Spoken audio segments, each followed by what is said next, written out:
سلامونه ملګرو، په دې هیله چې ټول به روغ جوړ خوشحاله یاستئ.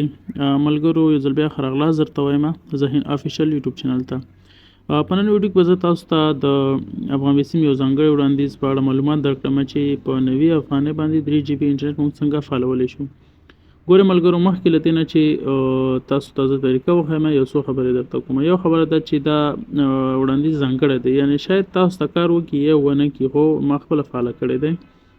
دویمه خبره ده چې شاید آینده کې تاسو دا ویډیو ډېر وخت پاس ګورئ، نو دا بند شوی وي، مکمل سره کار نه کوي، یا د دې نه ښه وړاندیزونه راغلي وي، هغه به هم زه تاسو سره شریکوم. خو تاسو ذهین افیشل یوټیوب چینل سبسکرایب کړئ، د ویډیو نه لاندې سبسکرایب بټن ووهئ او ویډیو هم د سره لایک کړئ او کمنټ هم راته پرېږدئ. او انشاءالله زما ګروپ دی، په هغه ګروپ کې ما برابر 10-15 کورونه شریک کړي وو، نو هغه به زه تاسو سره نور هم شریک کړم او هغې باندې به هم تاسو ته ویډیو جوړې کړم. خو په نن ویډیو کې صرف زه تاسو ته د 90 افغانۍ باندې چې کوم 3 جی بي انټرنیټ ورکوي 15 ورځو دپاره، هغه طریقه زه تاسو ته وښیم.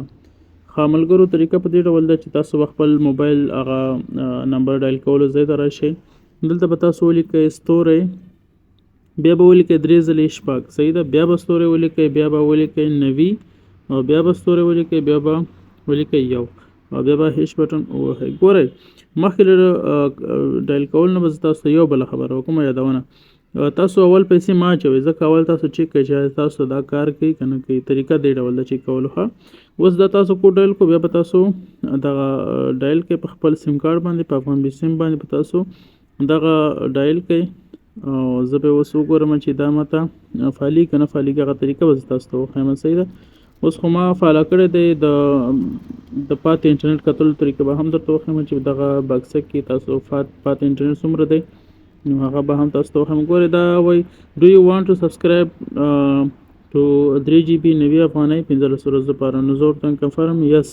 نو تاسو به دغه کنفرم ووهئ. که دلته تاسو ته ولیکل ناټ الیجیبل، مقصد به تاسو ته فعاله نه دی، نه فعاله کېږي. که درته ولیکل چې تاسو بیلانس کم دی، نو بیا تاسو فعالولی شئ. ګوره ما ته اوس ولیکل تاسو اوسنی کڅوړې ګټې له پای ته نه دي رسېدلي، یعنې ما یې اوس فعاله دی، تر اوسه ختم شوی دی، نو زه نشم کولی دویم ځل بیا فعاله کړم. اوس یعنې فعاله دی، یو ځل دا ختم شي بیا به زه فعالوم. اوس موږ څنګه کولی شو د دې پاتې هغه وګورو چې څومره پاتې دی موږ سره. نو ستوری شپږ، بیا ستوری، بیا 90، بیا ستوری، بیا به 4 ولیکئ، بیا به هیش ووهئ. بیا به تاسو خپل دغه څومره پاتې انټرنیټ دی دغه په 3 جی بي کې، نو هغه طریقه بیا دغه ډول باندې ده. نو دلته به تاسو ته وښیي چې څومره انټرنیټ تاسو سره پاتې دی. اوس زه ګورم چې ما سره څومره انټرنیټ په دغه 3 جی بي کې پاتې دی. نو کوډ هماغه شانتې دی، صرف اخر کې بیا 4 دي. نو زه ورته منتظر کېږم د صفحه واړي. ګورم ما ته پاتې دی 302 MB او ایکسپایر ډیټ چې دی مارچ 15 باندې دی. نو نن چې دی 28 دی یا 29 به وي، اول د مارچ دی او 15 ورځې وروسته یعنې زما دغه وخت ختمېږي.